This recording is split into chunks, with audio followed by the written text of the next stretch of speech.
This KFAN podcast is sponsored by Builders and Remodelers, exclusive Twin Cities provider of Elements Windows. Get the highest quality windows at unmatchable value. Visit buildersandremodelers.com for more details. The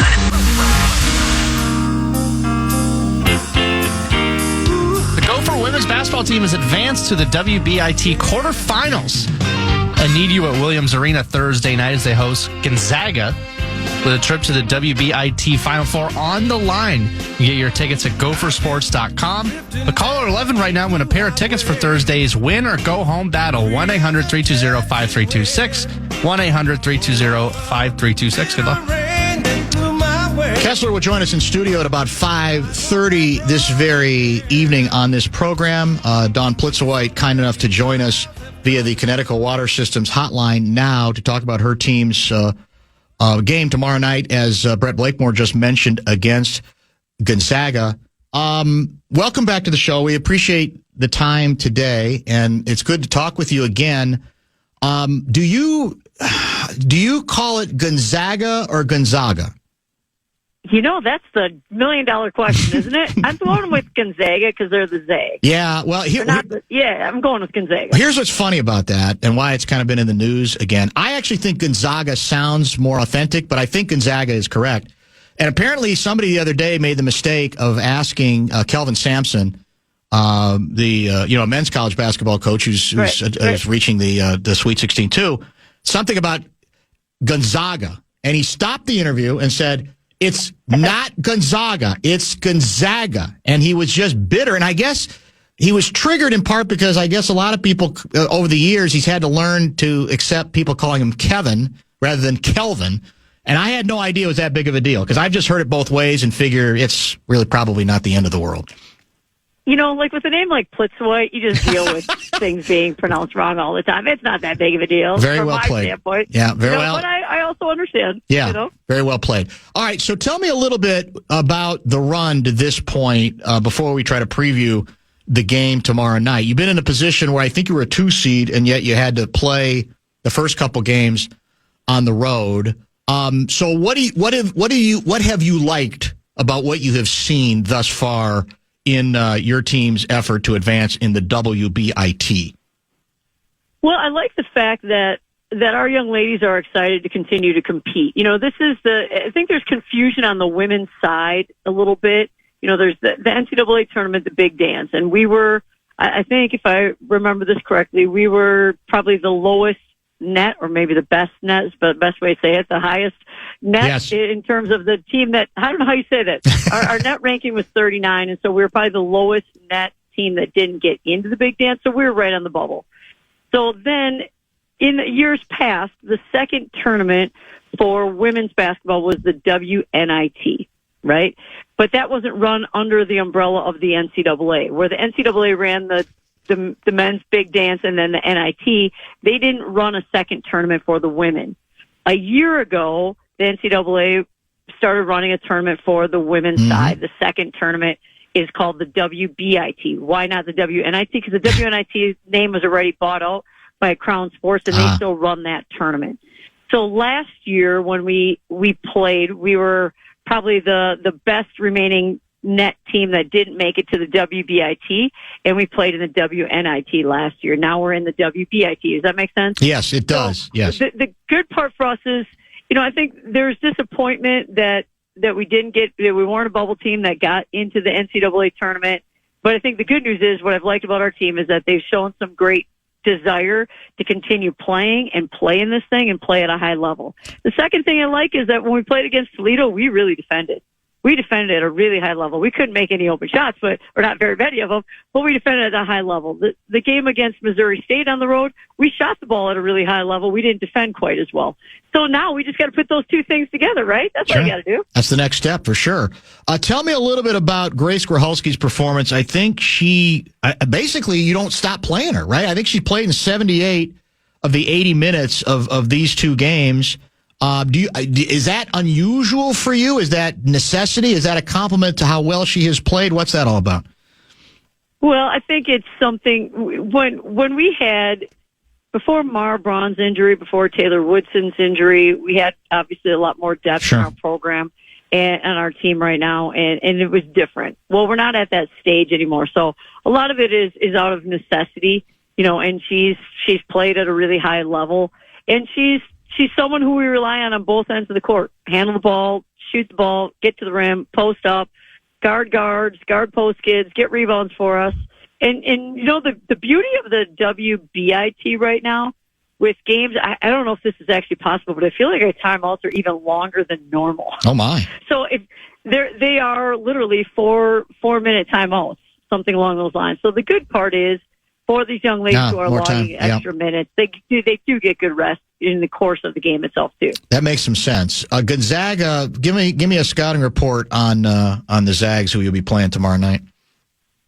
Well, the Zags have one of the premier, I think I would call her maybe a forward in the country, in the Heem kid, if I'm saying her name right, number 15. They were a team last year that advanced to the Sweet 16, so they won their first round game in the NCAA tournament. They upset Utah in the second round, and they played in the Sweet 16 against Texas. They graduated some guards. They have a freshman guard this year who's shooting 47%, I think it is, from the arc. That's unbelievable.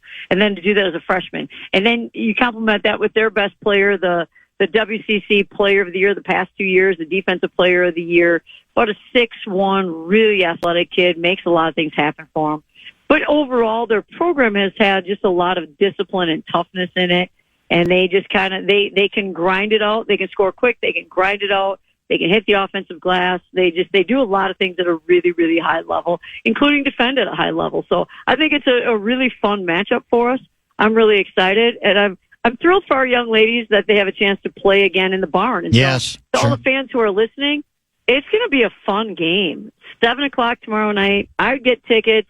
Come out and watch. This program we're building something right now, and these young ladies have, you talk about this day and age, and we have some young ladies who've been with us for a number of years and want to build this Minnesota women's basketball program back up to where it's been in the past. And so I give them a lot of credit because they've done it through a ton of adversity with Mara being hurt the last 2 seasons, with Taylor being hurt this year. And they've just continued to battle. So come on out and support them and have a lot of fun doing it. A good opportunity to do exactly that, and I'm sure prices are pretty reasonable. Let me ask you what might be an indelicate question, but that's never stopped me before. Do you have any frustration? I mean, when we all knew that you were supposed to be able to play at home, I think, from the beginning, and what's been explained is, well, no arena availability. There was no way to create arena availability? Was that frustrating to you at all? Do you accept it, or are you a bit bugged by it? Nico, I thought, did a good job explaining yesterday his team together. And I thought it's funny because we have 3 main pillars in our program. One is toughness, one is togetherness, and one is find a way. And I think for our program, there are things, in coaching that are outside of your control. That is something that is, whether we can play at home or not, is not within my control or our players' control. Right. And so we just had to go on the road and find a way. What I think it helps us with, Dan, in all reality, is moving forward. You're going to have to play, and you're going to play at a high level on the road, whether that's this year, should we advance and you go to Hinkle, or whether that's in the future. And so there is a positive to it. But it is really beneficial to be at home now. So, and I think what it does, I've seen this last year when we played in the postseason for the first time, and this year now, there's an MC Hammer song. I was an MC Hammer fan back in the 90s, and it's not a super popular song, but it's a song called Gaining Momentum. Well, our players now know every lyric to the song Gaining Momentum. They can sing an MC Hammer song because that's what we want to continue to gain momentum, not just for this team, but for our program moving forward. Very diplomatic. Do you want me to wrap it out for you? No, you could if you want. You're free to do it. Yeah, let loose. I mean, I could never even consider it. I'd embarrass myself, but you probably could handle it. You're more than willing at any point to do exactly, or just break out into it during any one of my long-winded questions. Yeah, that might be better for the listeners. Fair enough. So, the question, obviously you mentioned that that Nico Medved has indeed been hired. We had him on the show yesterday. And I'm wondering, I'm assuming you've met him. I'm assuming in some ways you hope to work together. There's some things where, there might be an opportunity to do exactly that, root for each other, the whole bit. But if he came to you, and for all I know he already has, and said, all right, what do I need to know about? I mean, he knows the market. He obviously knew the market because he grew up here. But in terms of the challenges at the University of Minnesota that might make this place unique, even compared to other Big Ten venues, what would you say to him now that you've been here a while and sort of gotten a feel for this marketplace? Well, I think he probably knows it just as well as I do. He's been here longer than I have in that regard. Right. But I would say this. I really believe that if people come out to the barn and watch the games there, the experience there, it really truly is second to none. Now, I understand the amenities aren't incredible, and that needs to change, and hopefully they're not so distant future. But the fun, like, there's a reason why the state tournament wants to be held at the barn. Because it's an incredible experience. It's an incredible environment. And it gets so loud in there. You know, you've got the raised floor. It's really, really special. We just have to have more people come out and try something maybe a little bit new and do that consistently, because I do believe I don't know Nico personally. Had a chance to meet him yesterday and his wife and his two daughters. I began recruiting really early. I'm just going to put it out there because, you know, they're daughters of a men's basketball coach. They've got to be good hoopers at some point in time. Sure, worth a try. I'm hoping that happens. But I do believe that he's someone who I've heard incredible things about, and I thought he just hit it out of the park yesterday. I think he's going to do a great job. Well, there's obviously the challenges are considerable, and you know, I know he, like you, thinks, yeah, there's a way out of the box. It just takes time to do it, and you can indeed get there. I know that's how you feel as well. You know, there's a lot of conversation nationally this time of year about the way the portal works. There's a great soundbite from Tom Izzo, I think, from yesterday, the day before, kind of melting down. Steve Alford's done it. I'm sure there have been women coaches the same way. But I'm kind of curious because I see a million stories written about how much movement there is in the portal, almost to the point of absurdity on the men's side. Mm-hmm. Is it as insane and crazy on your side? How do you see it right now? What are the challenges on your end in that regard? Well, first of all, I think we've been incredibly fortunate that we've had young ladies who want to be at Minnesota. And so when Nico talked yesterday about building it in a sustainable way, that's certainly what we're trying to do on our end. And we've been really, really fortunate in being able to retain some very special young ladies. So that's the first part. The retention piece is really big. The culture piece is really big. Is it as crazy on the women's side as it's been on the men's side? I would say we're typically in women's basketball, we follow a lot of what the men do, and we're probably about a 2-year cycle behind. And so we are catching them. This is probably, this is going to be, I think, the craziest year ever in women's basketball in the portal, and I can't even believe how crazy it's been up to this point in time. So I do believe that it is maybe a little bit more crazy on the men's side, on whether fortunately or unfortunately, I don't really know, or it is just what it is.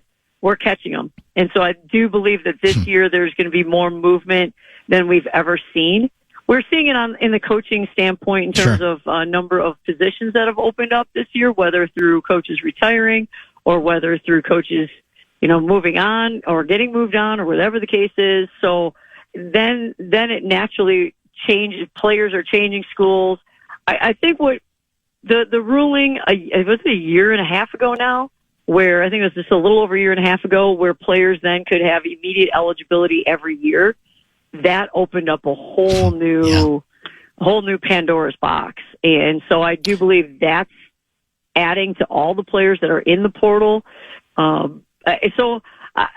going to be the next big change, I believe, is that the NCAA is considering, and supposedly they're voting on it this summer, whether every player just gets 5 years of eligibility. I think that is going to, if that happens, and I don't see how it's not going to happen personally, we're going to have a whole new world of kind of insanity at the same time.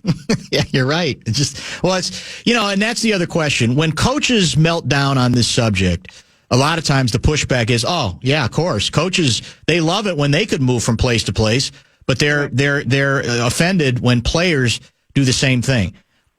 My issue would be, and my question for you is that you can believe that maybe players deserve certainly more money than they've received before, a piece of the pie, the whole bit, or maybe even the ability to move a little bit more than before, but not necessarily believe it's great for the game itself.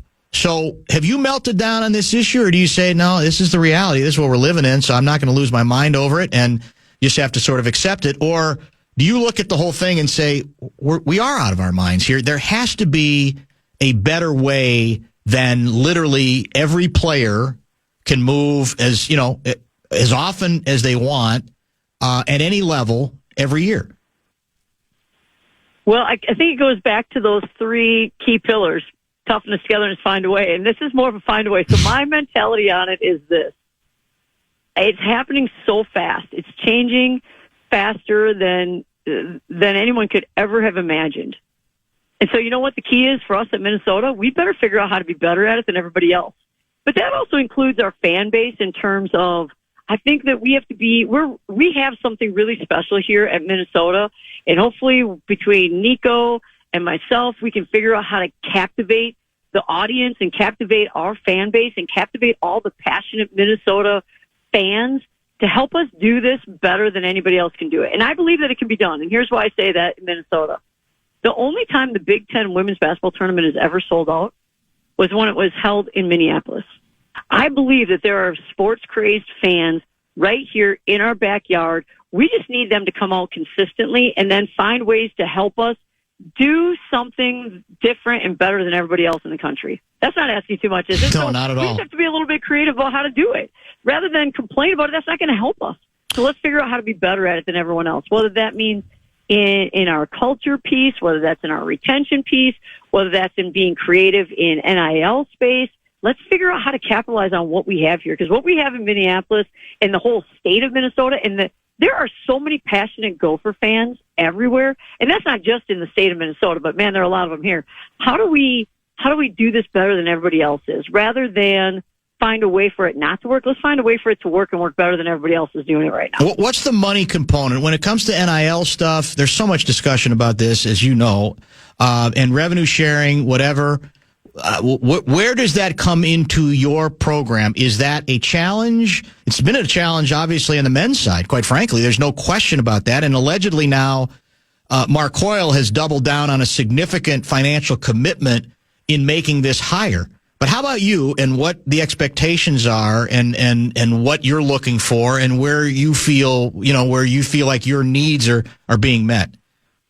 Well, I would say that in the first couple of years, we have been very challenged in that, in the women's basketball side. And right now we are gaining momentum, baby. There's that song. You want me to start singing? We're gaining great momentum right now, and it's starting to really turn. And I believe we are on the verge of having what we need to have in women's basketball to take this to a whole nother level. I really believe that we can compete not only in the Big Ten, but if you compete in the Big Ten on the women's side, you can compete nationally. And I believe that we are on the verge of doing that right now. But it's not something that happens overnight.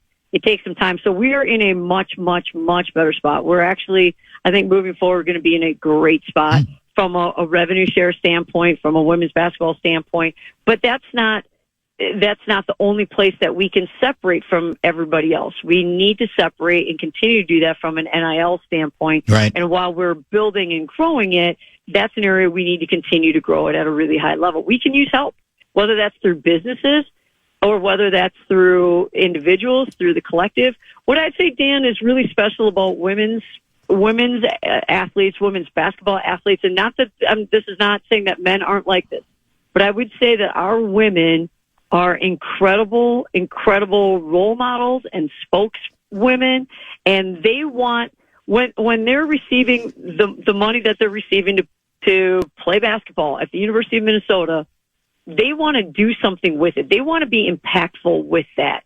For them, it's not just about making money. It's what can I do and how can I help this program? How can I help this community? How can I give back? I mean, it's something that's really, really special. And so I do believe that investing in our women's basketball players is something that is going to have a pay-it-forward almost component of it, if that makes sense. It does. Last item for you. We talked much earlier in this show about the latest. There have been a number of stories written just in the last few days sort of reminding us of just how much time and delays replay has added to, certainly on the men's side, because this story is about the men's side, the big dance. I think the number that I quoted earlier was there have been 52 reviews so far, lasted a grand total of 111 minutes and 23 seconds. Man. And some of them, it's the length, right? Like there was one, I think it was the Arizona game.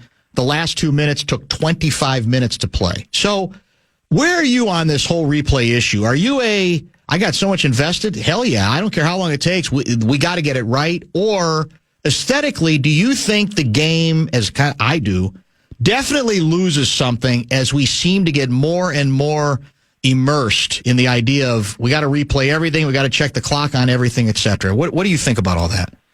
Well, Dan, you should come to our game tomorrow because in the WBIT right now, there's an experimental rule on the women's side that says, in the last 2 minutes of the game, officials can go and review anything, right? Right. So they can go back and review based on... And they often do this time of year. Yeah. All that kind of stuff. Yep. Well, in the WBIT, the experimental rule right now is that the only way we can ask them, we have to ask officials to review the last 2 minutes. They can't go back and review. They can't take the time to do that. And then the official told me, just remember, I said, but we have to have a timeout to do that, right? It's like a challenge. He said, no, you don't have to have a timeout to do that. I said, really? So we can just tell you and you go do it? And he said, well, if you're wrong, we're going to assess you an administrative technical foul. I'm like, so basically we have to have a timeout. So this is what I think the solution is, personally. I think at the professional level, in the WNBA, you've got the challenge system, and I think that is you have X amount of challenges in the game, and I think in the college game, we have, in the women's side, we have put that up as a rule change. I will say this, while I say we've been following men's basketball, we're way ahead of men's basketball in terms of the 10-minute quarters and advance the basketball. Mm-hmm. That has it's actually sped up the game in a lot of ways because coaches don't call their timeouts during the game a lot of times. They save them for the end of the game because it makes a big difference. Sure. So I think in that way, men's basketball needs to catch up to women's basketball. Yeah, I don't disagree with you. Obviously, as you know, if you make it if you win tomorrow night, you then would advance to the semifinals of the tournament at Hinkle. I'm a guy who grew up on Indiana high school basketball, and I'm sure you're familiar with that. Speaking of old, historic field houses, that's such a great place with such a great history. So I'm sure, look, there's a million reasons you want to win, but that in itself would not be a bad setting for you guys to continue this the quest in the WBIT. It would not. It's actually a really special arena. I've had a chance to coach there a couple different times. And the last time I was there, I asked our players how many of them had watched Hoosiers, and it was only like one of them. Oh, so, yeah, but I believe those young ladies that I coached at the time weren't like these young ladies. I think these young ladies have watched the movie a few times. I'm going to hope that. But if not, when we go on the road, we're watching. That's what I was going to say. Make it, and then we'll pull out the tape measure and we'll do the whole thing. The whole thing, man. We spent so much time in that movie lately with the sad news that Gene Hackman had passed away. Is obviously the man who played the coach. So yeah, that's interesting timing there as well. Well, I enjoyed the conversation as always. Best of luck tomorrow night, and we will be in touch. Thanks again for the time. Sounds great. Thank you, Dan. Absolutely. That is the Gopher women's basketball coach, Dawn Plitzuweit, whose team is back in action tomorrow night in the WBIT Consolation Tournament. Really, it's, it should be called the NIT, but she said that title had been taken away. But that's what it is. They win one more game, then they reach the semifinals, and both the semifinals and finals will be played early next week at Hinkle Fieldhouse, a game you can hear, the game tomorrow night, you can hear right here on KFAN+. Pat Kessler in studio right around the corner. I wish the American media would take a great look at the views of the people in Congress and find out, are they pro-America or anti-America? Pat Kessler. Because people have got to know whether or not their president's a crook. Well, I'm not a crook. I can't trust Obama. He's an Arab. Pat Kessler. Tear down this wall. I did nothing wrong at the Minneapolis airport. Senator, you're no Jack Kennedy. Pat Kessler. And now, to help Dan break down all the tough questions in politics, it's our own Pat Kessler. Political Wonk. I feel like a supermodel, except like times 10. I got tighty whities on. Pat Kessler. With Dan Barreiro on the Fan. It is indeed that time again. Special K, Pat Kessler is with us. Bradshaw and Brian KFAN text line is open for those who might be interested. 64686 is the number. I got a text much earlier in the program. Let's see the time. This was about 4:57. Well, not much earlier, but, you know. And it's from 507 guy. Dan, are you going to talk with Kessler about the governor's order sending state employees back to office minimum 50%? That is Justin from Rochester. And as coincidence would have it, that is at the top of your list that you had sent to me, sort of the pre-production meeting. We have pre-production meetings. I guess it's technically not a meeting because we're not meeting, but you're sending. Yeah. We'll take. And that's your first item. Send it to you by Signal is what I did. I figured you'd go down. Ahead. Yeah. In any case, more on that later. That's called foreshadowing. So, what do we make of this decision? This would be 50% of scheduled workdays for some 40,000 state employees. Yeah. First time this would begin June 1st, right? And the first huge effort to bring people back in 5 years, right? Since 2020. It's hard to believe it's 5 years ago, but everything was shut down right about now. What is this, March, April? This right is about late March. This time. Yes. I think 5 years ago right now, we had no idea what was happening. We have this virus. We have COVID that's hitting us all. People are dying by the hundreds. You've got no vaccine, no cure, and everything's shut down. That's when this began. There was remote work that was allowed. We had the technical capabilities to do that. And that's what happened with the state of Minnesota and a lot of other businesses. In the meantime, 5 years later, many businesses have come back, but the state workers, unless they want to, have not come back to work. So there are 40,000 state workers. The governor is ordering them back. Is this St. Paul only or St. Paul and Minneapolis? No, it's everywhere. Everywhere. You're saying the whole state of Minnesota, right? And we have 40,000 state employees in the state. Okay, state employees. And that doesn't even include the public employees like community colleges, universities, any of that. Okay, so 40,000 people coming back. The deal is you can come back for 50% of your days that you work, let's say in a month. You work 20 days in a month. You got to come back 10 days. Okay. 3 days 1 week, 2 days another week, whatever. There is a tremendous pushback on this. I mean, I know a lot of people, they don't want to go back to the office. I get it, I guess. I got to ask you, you never worked remotely, did you? No. Well, I have rarely. Well, but what I'm saying is when this all started, when I recall, I came in every day. Yeah.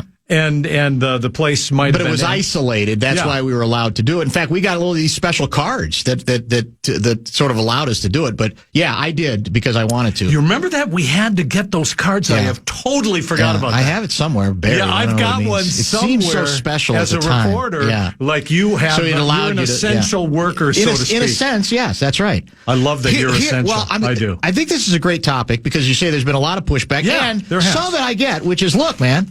We've completely. You asked us to change our lives, and we did. And we did. And we got issues about daycare. We got the car, whatever the case may be. On the other hand, I've always felt that this was inevitable and necessary, and that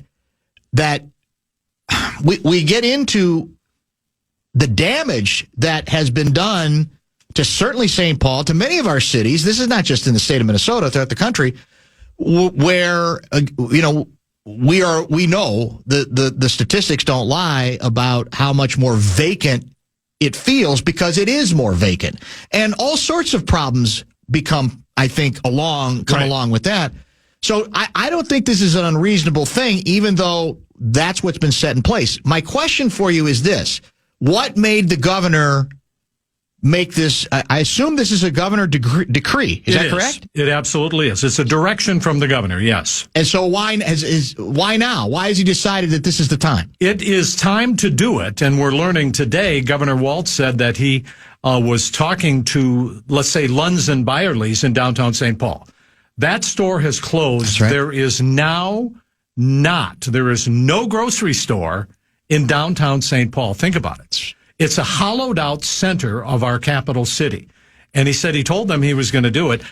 Some states are starting to do this. Many businesses have already started to do it, including in Minnesota. You've got some big companies like General Mills, 3M, Some of the banks are having everybody come back. And some of it is, partially remote, 3, 4, 5 days a week, but everybody's coming back. One of the things that the governor has pointed out is that you got to get some of these people back into the cities. We have vacancy rates at record highs. Yeah. You have empty buildings in downtown Minneapolis and downtown St. Paul, which are the economic engines of this state. And you've got empty buildings, and we've got to figure out what to do. I totally get we have disruption in the economy. Totally get that we need to figure out new ways of doing old things. Right. That's fine. Mm-hmm. This is one way to do it, to start getting people back to where it used to be 5 years ago. Now, a poll of Minnesota workers did show just in three years ago, 2022, 82% of Minnesota state workers would prefer to be in the office 1 day a week or less. And, get back to you've changed your life. Many of these people, at the request of the state, they got rid of their car because they only need one car now. They don't have to do daycare. Now they're going to have to get daycare, which we already have sorted. But they work for the state of Minnesota. So, I don't know, man. I understand what the union is saying. I'm a strong union supporter, but it just seems a little tone deaf on this one, on this one. Now, what are you going to do? I loved coming to work. It made me feel really weird when you had to do it from your house. I hate it. Work from house. But different people are different. So I accept that and understand that. You get used to it. That's a good question. That's a great question. If 82% say they'd rather work in their skivvies for 1 day a week or less, I don't know. I don't want to be harsh on anybody, but for me, having the other people at work, having the communication, having the encounters at the coffee pot, all of that was energizing for me. Me too. But people again, they are. I totally get it. I acknowledge that, but I do think. So here's an example of I think this is cynical thinking on the subject. This is from 320 guy. Won't someone think of the poor billionaire real estate moguls? The poor poll ads have to sell the Twins because us plebs aren't in the office. I think you got to think bigger than that. He's not wrong. Yeah, he's not wrong, but that's not the whole story. Yes. If downtowns, I'm not saying downtown Minneapolis is dying. It's not. I'm not saying downtown St. Paul is dying, but it may be closer to that. You mentioned some of the concerns where it's a shell of itself. Yeah. So you're looking for ways to sort of reconfigure and energize these locations because and maybe I'm the cynic or maybe I'm too naive. I think everybody wins in a more vibrant. I'm a city guy. You're a farm guy. There's room for both, right? There's room for agrarian. There's room for the city. But I think a lot of good stuff flows from cities if it's healthy and going right and it's vibrant. So. Yeah. Again, you can make this about the billionaires if you want, but you're missing part of the larger point. And it's true. One of the buildings in downtown Minneapolis, which was purchased for, I'm going to say $116 million, one of these high rises down there, just a few years ago, sold last fall for $6 million. So, we all have to work together, and this is an economic engine. Yeah. I want a city, St. Paul and Minneapolis, that has restaurants that you can't get into and sporting events and libraries and new basketball arenas, everything. That's what we want. We want the streets filled, and then there's less crime on the streets. I've never been afraid to walk downtown Minneapolis, and I worked there for many, many, many years. In the middle of the night, there's people everywhere all the time. This is from Craig out of Bloomington. Mm-hmm. Dan, I work with a lot of federal employees that are in the process of going back to work. There's a lot of speculation about both government as well as private employees that are double dipping or doing two different jobs at the same time because they had the flexibility to work from home. It'd be interesting. I'd be interested to know if that has come up regarding the topic. at the state of Minnesota. It's an interesting observation. I think it's very interesting. I know Republicans in the Minnesota legislature sent out a letter to the cabinets, to the commissioners, wanting to know how many people are there at work, how many people stay at home, how many hours they work. Right. We hear this, and I'm not saying it's false, but we don't know what we don't know. I would love to know. President Trump, on the national level, is saying that he thinks people are not showing up for the jobs in the education department, for example, which is why he has the chainsaw with Elon Musk. But I need to say there is no proof of that. My experience with state employees and public employees in general is that they are extremely hardworking. They're dedicated to their craft, and that's what they do. So it's an interesting point, Bloomington guy. I'd like to know if that's true also. Yeah, I'd like more information on it. Yeah. I mean, that's illegal. It's possible, but we need a little bit more information on it. Man, they're pouring in. I think this is something people really, they understand. People understand this in their core because it's going to affect them. 702 guy is bitter.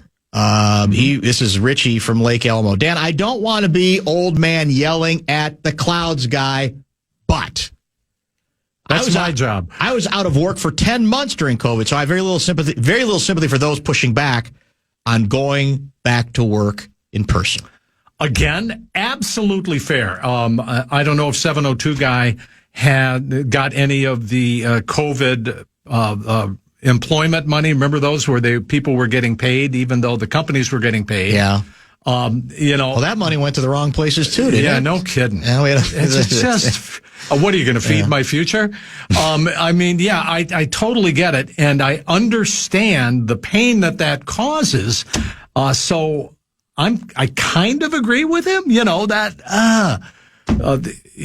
don't have sympathy for people who have a job, and part of the pushback has been, well, you should be grateful you have a job. I'd never say that.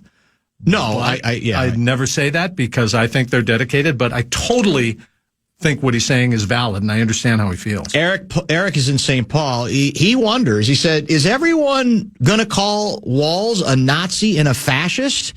Now, the same way people were referring to Trump when he said federal employees need to go back to in-person work until they got fired and laid off by Doge. Come on back to work and you're fired. Yeah, by Doge. This was a temporary situation that pushed these workers to remote work arrangements in the first place, and now these whiny employees want to continue to stay home. Got to stay for the first time in history, writes Eric in St. Paul. I agree with Governor Walz. Weird. So there you have it. He's a Walz guy. There may be some strange bedfellows here on this issue. Actually, in social media today, I have seen Governor Walz called exactly that. Come on, man. And so this is a pretty jarring thing. Many would say out of nowhere. The unions who represent. Well, is there any sign that the governor he's going to backpedal? That he's going to Sawanga on it? No. I don't see any sign of that at all. And there are some exemptions if you live, say, 75 miles outside, away from your work, you don't have to do this. So there are some humanitarian, so to speak, exceptions. But yeah, I've seen people are coming at Walz pretty hard in his own party. See if there's a couple more. Well, that's a good point, though. Yeah, I mean, yeah, we're getting some good. This is exactly what people were calling. So maybe Walz is going to fire all these people. And I can't find it now. And some of them, Dan, are going to not come back. They're going to. They have that choice. Yeah, and so maybe there's a way to trim the government workforce. I'm sorry for interrupting. No, I was just going to say I can't find it now, but somebody was bitter because they claimed that regarding these not demonstrations, but there was where you were talking about the union gatherers, the union pushback, exactly. That was on location, as I recall, and the conspiracy theory guy is saying, I didn't see any media there. Are you guys afraid? Are you guys afraid to tell the story? Well, we're not afraid on this show, but is there some? I doubt there wouldn't have been any media covering said event. Do you? I don't know what event our listener is. Let me see if I can find it now. Damn it! But I mean, this the media are covering the hell out of. Yeah, this. That's what I thought. This is everybody wants the same thing. I want a good story, And a good story is something new. Yeah, for sure. It's a hell of a story. There's conflict here. There is so much history here in just the last 5 years. So think about it, people. Think about what we have lived through in the last 5 years, from then until now, March of 2000 till March of 2020 to 2025. Think about that. It's pretty remarkable. As I'm scrolling here, looking for the one I'm trying to find, the daycare argument's ridiculous. I have 2 kids, and if they are not in daycare, I'm not getting anything done. The kids that need daycare during the workday are not school age and typically require high levels of supervision. That's that person's opinion. The daycare subject, how can a person do a full-time job and take care of a child who would need daycare? It makes me wonder about the productivity of the person. Maybe that is the reason they should be coming back to work. Again, a great point. A great point. How do you measure productivity? And the state departments are required to do that, so let's find out. Yeah, I can't find it. I want to find the location. But yeah, I mean, if you have a kid that is... Oh, here it is. 2 or 3 or 4, yeah.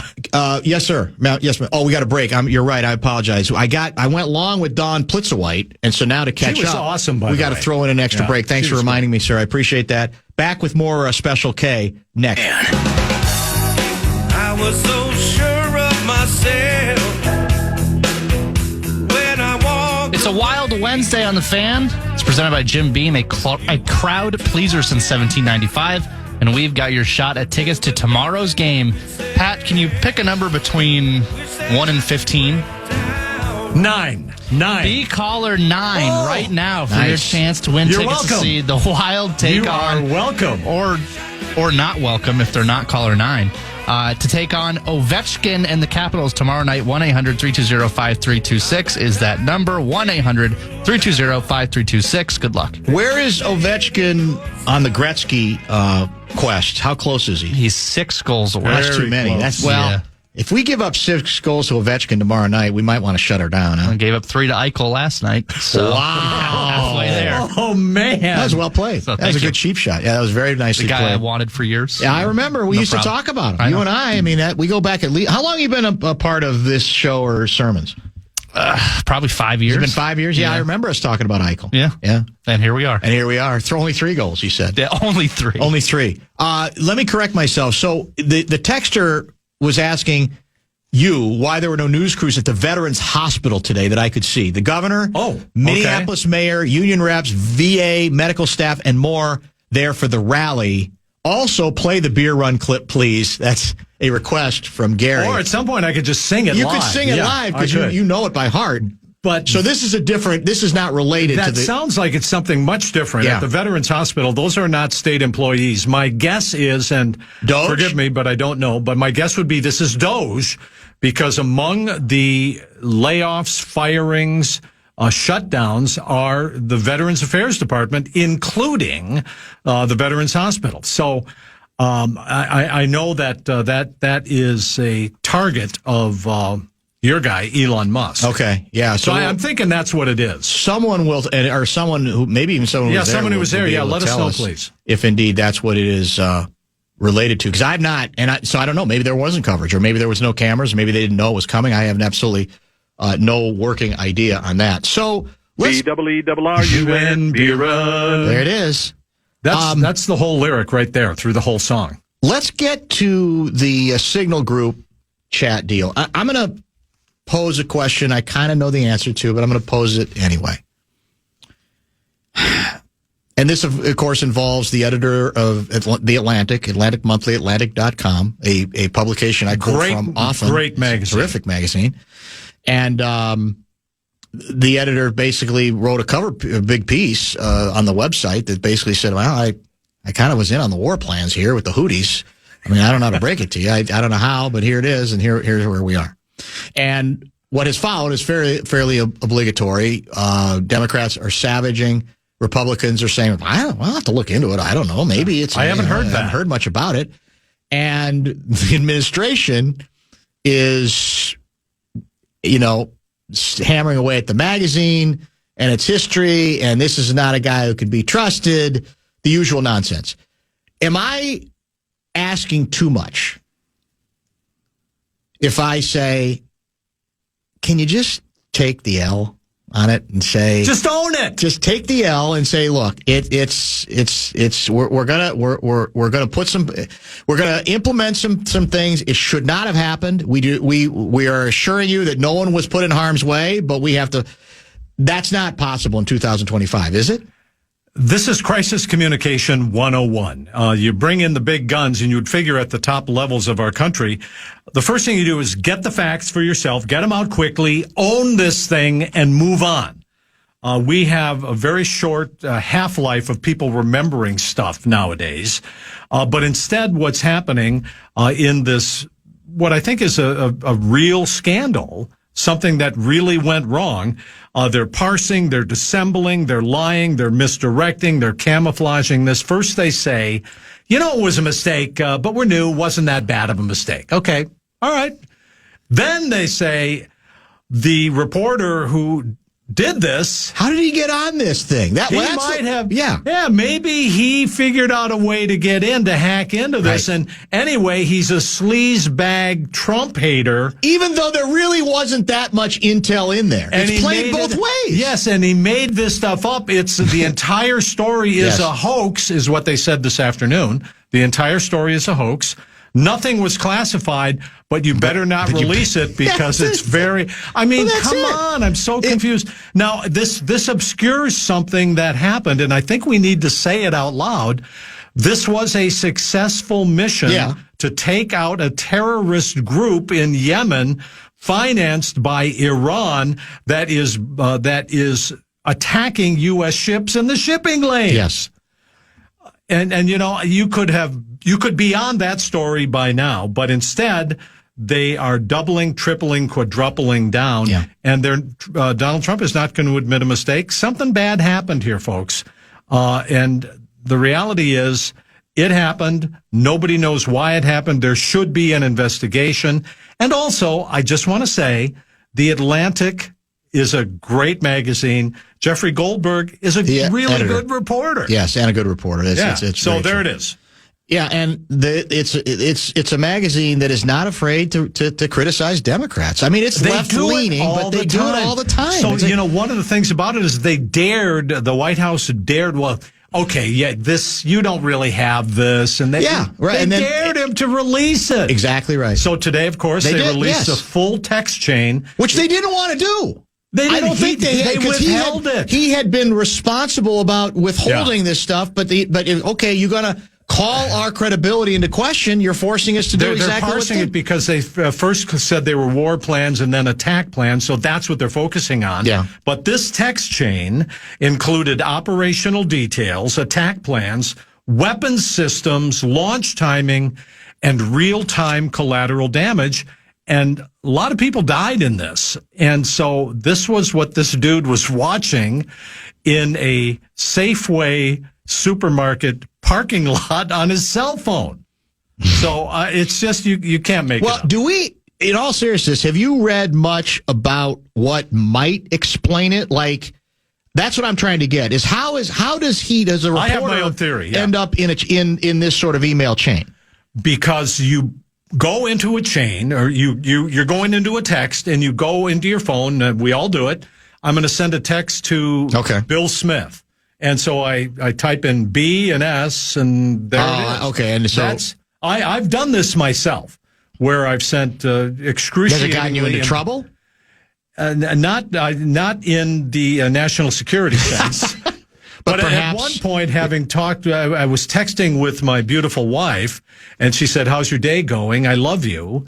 And I texted back, "Aw, I love you too." Except I sent the text to the Assistant Commissioner of Education in the state of Minnesota, who writes back like, "Is this for me? Is this meant for me? Or because I love you too?" Yeah, I've done this. By the way, what is the... But I do think, Dan, can I close the loop on this? Yes, go ahead, quick? sure. Yeah, so I do think that that Goldberg has to be in Michael Waltz's contacts. So you look in your contacts, and he's persona non grata in the White House because he's a left-wing lunatic sleazebag. So what is he doing in Mike Waltz's contacts? That's the number one question here. And he says, I don't know the guy. Waltz says, I don't know the guy. But in fact, he does. That's my guess. I have many personal cell phone numbers of politicians in my own cell phone, and they know who I am when I text. There have been a number, I think, of stories written along these lines. This one comes from, I saw it via Jennifer Griffin, Fox News. Warning from Google in February that Signal Messenger app not secure. Signals of trouble. Multiple Russia-aligned threat actors actively targeting Signal Messenger. And it seemed as if there were lots of warnings that had gone out a while ago regarding this particular form of communication, if it's anything that might be rather sensitive, correct? When it comes to sensitive classified information, absolutely. But this is widely and commonly used in government. The Biden administration used it. The Trump administration uses it. They're trying to blame Biden, by the way. But yes, this is something that is widely used for, you want a confidential chat, but it's not meant for battle plans or classified or even secret information. None of that.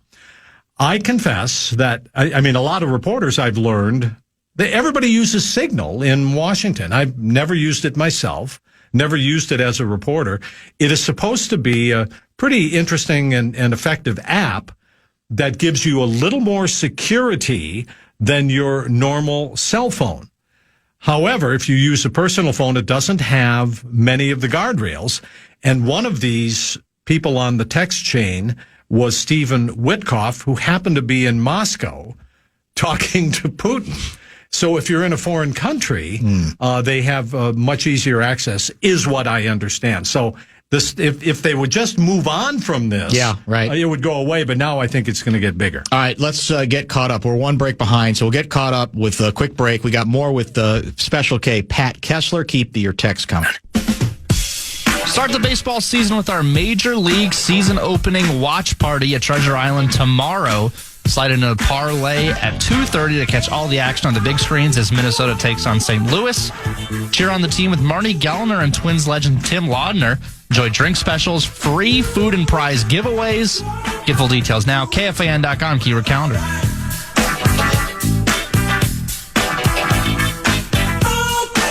All right, we are back with Special K, Pat Kessler. What else do I want to get to before we're out? There is so much. It's special. It's a fire hose. We don't need to spend a lot of time on this, I don't think, but the former Minnesota senator held in jail, whose name you'll remind me of now escapes me. Justin Eichhorn. Yeah, exactly. Yes. What he has now been, he's held in jail, right? What about him trying to hide / bury evidence? What's this all about? Well, he is now going to be released to go home and sleep, and then he has to come back to jail. So the judge, the federal court, is going to allow him to leave. But here's the thing. There is a lot of concern because while he was in the Huskow awaiting charges on allegedly soliciting a minor for prostitution, he called someone, it now turns out it was his wife, to come down to the St. Paul apartment and clean out his apartment of a laptop, a cell phone, and a gun. A gun which he denied having to the judge previously. So the feds federales arrived at the apartment before she did, and they got all this stuff. So meanwhile, she has filed for divorce. And meanwhile, his lawyer explains to the judge that he has a gun because he is one of the authors in the Minnesota legislature of the bill, the Trump Derangement Syndrome Bill. Honest to God, I'm not making this up. Yeah, I remember that. We talked about that last week. Which classifies Trump derangement syndrome as a legal mental illness. And so he's got threats against him because of that, so he's got to have a gun. Got to have a gun. That explains it. Think about the way these stories are unfolding. So when will the special election? How quickly would the special election be called to replace him? The governor called it today, and it'll be coming fairly soon. Okay. And I don't have the date right in front of me, but the governor has called a special election, and lots of people are jumping into it. A lot of people jumping into this for the state senate. 952 guy relating back to our signal discussion. He didn't want to release it. Give me a break. He was itching to get this out as soon as he could. Just another example of a left-wing media that will grasp at anything to take down Trump or anything affiliated with him. Pathetic. Come on, man. Now, here again. Dude, I'll call him dude too. Dude, he was given, if you want to believe the conspiracy that he was itching, you handed him a reason to. You handed him the Trump administration, by the way they're handling this, gave him the opportunity to do it. Because they were calling into question that he had anything, right? That he had anything. Well, they dared him to do it. He doesn't have, Yeah, what's he got? He's bluffing. He withheld what do you want, man? You're living in a delusional world there. I don't know what to tell you. I do want to say that he withheld it, according to the Atlantic, because he was concerned that this was classified information. Yes. The president said multiple times it's not classified. He may not actually have it, and he hacked in. So they released it. He called all of the agencies, by the way, to ask if this was, if he could release it. Yeah. And he withheld some of it from the CIA. He didn't release the stuff from the CIA because that they asked him not to because it was sensitive. This doesn't have to necessarily be, like you say, the end of the world story. It doesn't. But it's a problem. And you just got to, like you said, I know it's naive to say own it, because it's just not going to happen. And because it's going to be viewed as, we're giving too much material to the other side. And if we acquiesce, we let the terrorists away.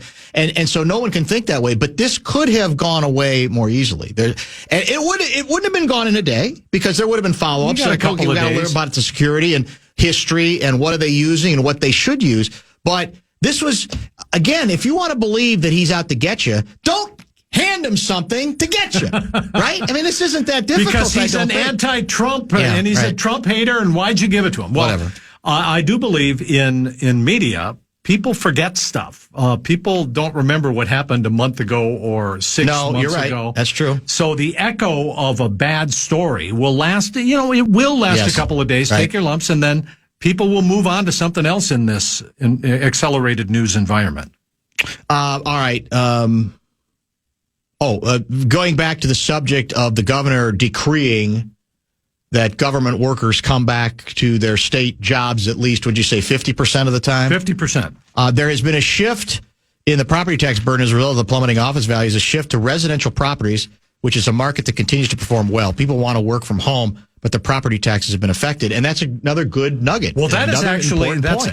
That's valid. That's a great point that our listener makes here, because property taxes are going up. And if you go downtown St. Paul, there are block after block after block of empty buildings, and a lot of them are just shuttering. And so what are you going to do? There's actually talk in Minneapolis of imploding some of the skyscrapers. Cities like Detroit are taking down skyscrapers and putting something else there. Many people are trying to convert empty shopping malls into condos. So we are on the edge of something new in this economic disruption and a housing disruption that could be really challenging, but have some great opportunities if we could figure out how to do it without getting all bollocksed up in the politics of it. Speaking of Ovechkin, as we were earlier, does Kessler think that Trump will invite Putin over to be around if Ovechkin is about to break? Would that be awesome? That would be so good. Okay, I do want to talk about this someday, not today. Okay. Trump is the most sports-oriented president, I think, in my lifetime. Somebody said, and I actually agree with him on this, if Trump would find a way to end instant replay, I might like him. I might actually like him. Because if anybody would, just doing another executive, what do we call him? Executive order. I'm just going to another executive order. Replay is done in America. And then I'm going to send the stranded astronauts back. That's it. So he has been at so many sporting events and understands the integration of politics and sports culture. Yeah, for sure. He's pretty good at it. Tom from Columbia Heights. We'll finish with this. Dan, having Kessler on is always the most entertaining and informative group of segments of the week. Wow. When is the podcast coming? Well, I know you're doing a podcast. You're conspiring with Rosen. Well, I wish I could. I can't join something to which I've never been invited. Yeah, that's a good point. But I hear it's coming. Our podcast, we should do this like go ahead. With Oprah or The View or something. After the show, the after podcast, yeah. Wow. Well, it's a possibility because I think we're the only two media people left who do not have a podcast. I mean, seriously, everybody else has a podcast. I think you're right. Blakemore's got 3 of them. Yeah, right. Yeah, it's unbelievable. It's crazy. But I appreciate that. Thank you. Thanks for coming. Great stuff as always. All right, man. Kessler, we'll wrap things up in just a minute here in the Fan.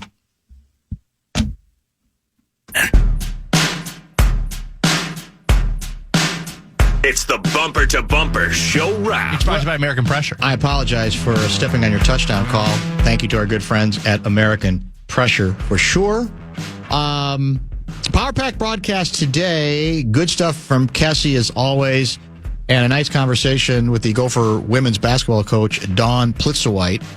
And she had one good liner about when people argue about whether it's Gonzaga or Gonzaga, pronunciation issues. So when your last name is Plitzuweit, you really have to have a sense of humor and can't lose your mind. Same with Barreiro, actually. You got that going for you. Blakemore is hard to mispronounce, isn't it? Oh, you'd be surprised. Seriously? Oh, what do people go with? Well, it's not the pronouncing, it's more of the spelling. Oh, okay. Where people get it wrong. Yeah. Or people think my name is Blake space Moore, which is annoying. Did your parents, were they aware of alliteration? Do you think part of the reason you're named Brett is they said, we got to go with a B word because it just trips off the tongue. And if he ends up in radio or in any media, that's a name. He can keep his real name, Brett Blakemore. This is true fact. My dad is a huge radio nerd, and he thought it was a great radio name. It is. Yeah. I'm serious. It's brilliant. There's no question about it. It trips off the tongue for sure. You'll be back with me tomorrow. Is that correct? I will be. Yep. All right. So my plan is to include Russo Radio in the discussion. We may have some bonus Vikings talk tomorrow as well. We'll see how it goes. Maybe even a little bit of Mitch Lawrence to get fallness going, so that even though we have Russo for him, he'll be bitter that we'll have an NBA presence. So we'll see. We'll play it by ear. We have a long way between then and now. What do we have coming up tonight on the Fan? So we've got Fan on Demand. We'll have both coaches of the winter clubs. And then I want to find this text because Fallness accidentally texted into the text line. Promoing Wild Weekly, which starts at 7. That's tonight at 7? Yeah, so it's him and Pat Micheletti, and I can't remember what else is going on because I can't find the text. But there's only one way to find out, as I like to say, is tune in at 7. In any case, we hope you stay, right here with the Fan. By the way, mention the Gopher women. They play in their consolation tournament tomorrow at the Barn at 7 against Gonzaga, and that game will be heard on KFAN Plus. And then, of course, we get tomorrow's Thursday, right? So we're back into Big Dance on the men's side of the equation as well, and we'll probably spend some time on that. Maybe my buddy Rick Bozich, too, might be good to catch up with. And you know what I forgot to get to today, and we'll devote more time to it tomorrow? How about Richard Pitino? He lands at Xavier. The rumor was maybe Iowa, maybe Villanova. He ends up at Xavier, a very good job, same conference as his dad, and good success in New Mexico, and he's moving on to the next job. So congratulations to him. More on that on tomorrow's program. In any case, thanks for watching. Thank you very much for listening, and we will talk to you tomorrow beginning at 3. Whenever you need me. Sayonara, suckers. I'll be alright.